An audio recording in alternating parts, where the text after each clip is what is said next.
UP में योगी सरकार द्वारा नवरात्र और रामनवमी पर सरकारी स्तर पर विशेष कार्यक्रम आयोजित कराए जाने और जिलों को 1-1 लाख रुपए का फंड दिए जाने के फैसले को इलाहाबाद हाई कोर्ट में चुनौती दी गई है। आजमगढ़ के सामाजिक कार्यकर्ता राजीव यादव की तरफ से पीआईएल दाखिल की गई है, जिस पर कोर्ट 28 मार्च को सुनवाई करेगी। और राजीव यादव जो कि पीआईएल करने वाले हैं, उनके वकील राकेश कुमार गुप्ता जी हमारे साथ हैं, हम उनसे बात कर लेते हैं। बताइए ये पूरा क्या मामला है और किस आधार पर आपने कोर्ट में चुनौती दी है?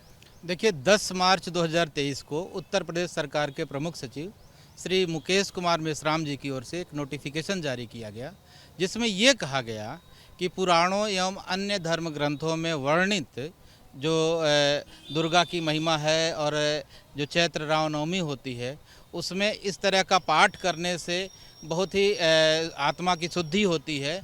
तो दुर्गा सप्तशती पाठ और तमाम सारे पाठ और स्पेशल ड्राइव चला के लोगों को उधर मोटिवेट किया जाना, और इतना ही नहीं, विशेष शक्ति पीठों को चिन्हित किया जाना, वहाँ पे जीपीएस लोकेशन लगाने की व्यवस्था करना, और साथ ही साथ अखंड रामायण का पाठ कराया जाना और उसके लिए कलाकारों को मानदेय दिया जाना, ये तमाम सारी चीज़ों के लिए समस्त मंडलायुक्तों और जिलाधिकारियों को जिम्मेदार बनाया गया है कि पूरा तंत्र इसी में लगा दिया गया है। इतना ही नहीं, जिलाधिकारियों को यह भी निर्देश दिया गया कि इन सारे कार्यों को करने के लिए स्थानीय स्तर पर भी वो फंड को जनरेट करें। आपकी पीआईएल में क्या कहा गया है, क्या मांग की गई, क्या प्रेयर की गई?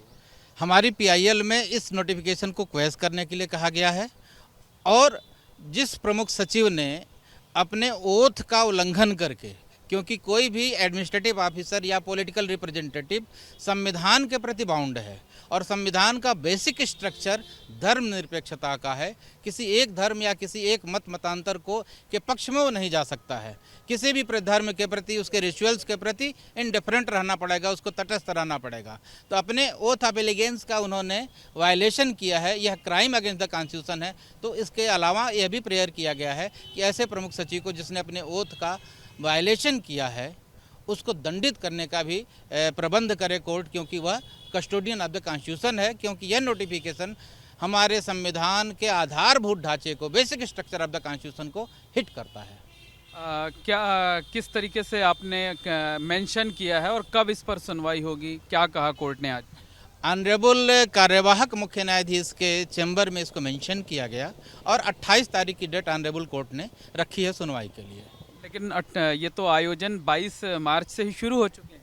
हाँ, लेकिन मुख्य जो आयोजन है वो 29-30 तारीख को होना है, अखंड रामायण पाठ और दूसरी और चीज़ें। और यह कोर्ट का अपना वो है कि वो कब सुनती है। अच्छा, क्या ग्राउंड आपकी तरफ से दिया गया है कि क्यों इस नोटिफिकेशन को क्वैश कर दिया जाए?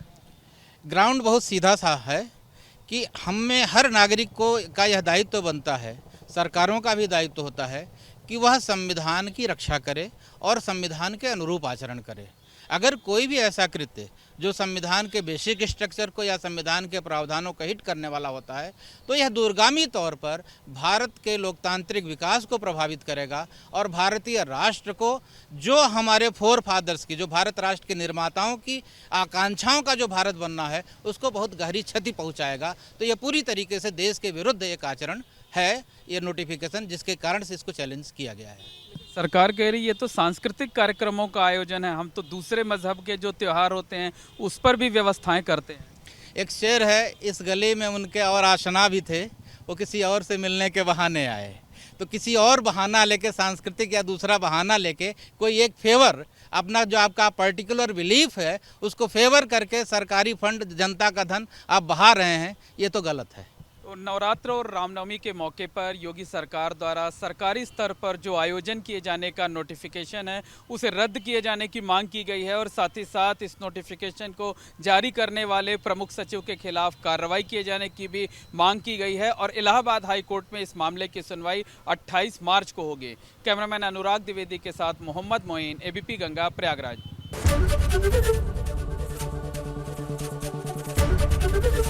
एबीपी गंगा, खबर आपकी, जुबान आपकी।